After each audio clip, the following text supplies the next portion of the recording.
Unë e prek edhe nga një anë tjetër, unë e prek edhe nga ana, se pak më përpara e thash, nëse ju preket egoja mashkullore burrave dhe fillojnë atë ndjenjën e inferioriteti, dalin avazet të tjera pastaj. Fillon xhelozia, fillojnë ato jo prit mos shkotit kaq larg sepse ke shkuar si shumë dhe unë sa rritot. Pse duhet të jenë të kërcënuar në këtë lloj forme?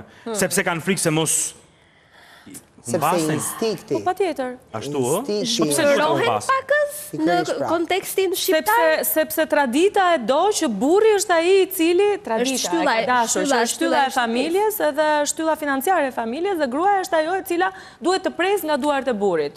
Kjo ka ndryshuar dhe shumisht që ka ndryshuar. Por kur bëhet pastaj e përhershme që gruaja mban peshën financiare për vitet të tëra, kthehet pastaj në një problem duke qenë që dhe gruaja i lodhet psikologjikisht dhe pastaj buri nga një anë ndihet inferior. Gruaja nga ana tjetër lodhet psikologjikisht dhe patjetër që do nisin sherret. Jo, ideja është nëse krijohet edhe ky hendeku shumë i madh, sigurisht që ti të shohësh të një llojit pastaj që janë pak më lart. Mos harrojmë diçka e kthejmë nga origjina. Paraja është formë pushteti.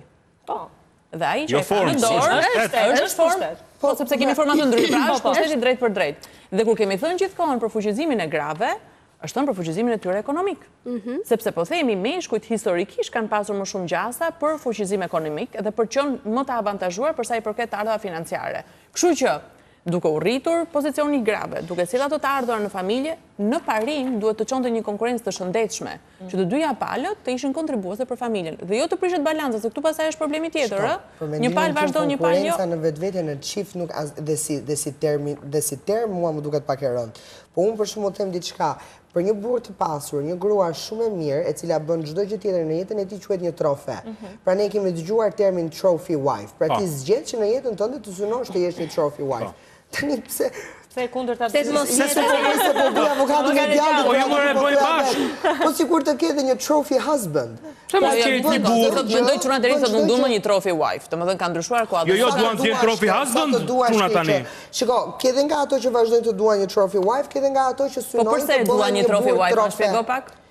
Sepse pastaj shoqëria i vlerëson për faktin që bëjnë dhe punën, që kanë dhe një grua shumë të mirë, e gjitha me radhë.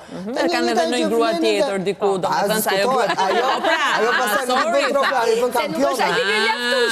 Ja pra se do dalim tek kjo, se ne burrat që i mbajnë gratë edhe tradhtojnë. Nuk e kjo është temë tjetër. Po se do ta shfryj stresin dikuaj, se është në shtëpi, ndërkohë që gruaja punon ndërkohë. Uroj që jo, megjithatë. Pse i bie atëherë që edhe gruaja që mban burrin duhet të tradhtojë. Prandaj po statistikisht dhe ka ndodhur. Po. Sepse shiko, është shumë interesante, pra ndodhin. Pra pa këto ndarjet heteronormative, gjinore, stereotipike, po ti marrë situatat ka ndodhur. Pra dhe burri ka tradhtuar me sekretarin, ashtu siç ka tradhtuar dhe gruaja me sekretarin. Domethënë nuk është se këto janë ose me shoferin. Ose me shoferin, domethënë këto nuk është se janë ngjarje utopike që nuk mendohen dhe nuk është se kanë ndodhur. Është rasti mirë zanaçi të paktën, është zanaçi. Ja, është donini. Është zanaçi thonë. Fakt që ti gjesh. Është profesion, çka më? Hidrauliku në? Shumë filma pas keni parë. Unë gjithmonë kam thënë dhe kam qenë me një ide dhe me një teori. Për sa kohë njeriu ka një iniciativë, për mendimin tim iniciativa dhe ambicia janë dy tipare teje, po them, tërheqëse. Që do të thotë, e kthej edhe një herë në këtë rast, pra nëse partnerja ime do të kishte më shumë para se unë absolutisht që do doja t'i thoja për shumë, okay, hajde të hapim një fondacion dhe këtë gjë ta menaxhoj unë. Ose për shembull të bëhesh një personalitet shoqëror duke kontribuar në gjëra të ndryshme. Pra, për sa kohë nuk ke iniciativën, për mendimin tim këtu nis problemi, sepse njerëzit në momentin që bien në dashuri me ty, janë të gatshëm të bëjnë çdo gjë për ty. Pra dhe të ndihmojnë që ti të hapësh atë biznesin që do, të bëhesh pjesë e atij fondacionit, të bëhesh pjesë e një muzeu, ku ta di unë, të bëhesh pjesë e shkollës së fëmijëve. Domethënë, jo, ta kam në sensin që mund të bësh gjëra që personi që ke në krah po i tregon, që unë dua të bëj diçka. Dhe gjendesh në një moment që mbështetesh. Ama në moment që ti rri, Pra, literalisht thjesht të rritë. Gjithatë unë mendoj që dhe aty bënde xhelozin, jo, me robat edhe hec. Me gjithatë një person me iniciativë dhe me vizion nuk ngelet kur ka gjatë pa punë. Këta roja. Jo, në vendin që jetojmë, historia ka treguar të kundërtën që ndodhe edhe të qëndrosh një periudhë të caktuar, e gjatë ose shkurtër pastaj varet po jo që të bëhet rregullisht. Një person me vizion kurse si nuk preferon që të rritë të hajë nga atëherë ne presim në familje, po e kthej nga baza, ne presim në familje që fëmijët tanë të mësojmë që të vegjël që t'japin një lloj kontributi. Pra të jenë të përgjegjshëm.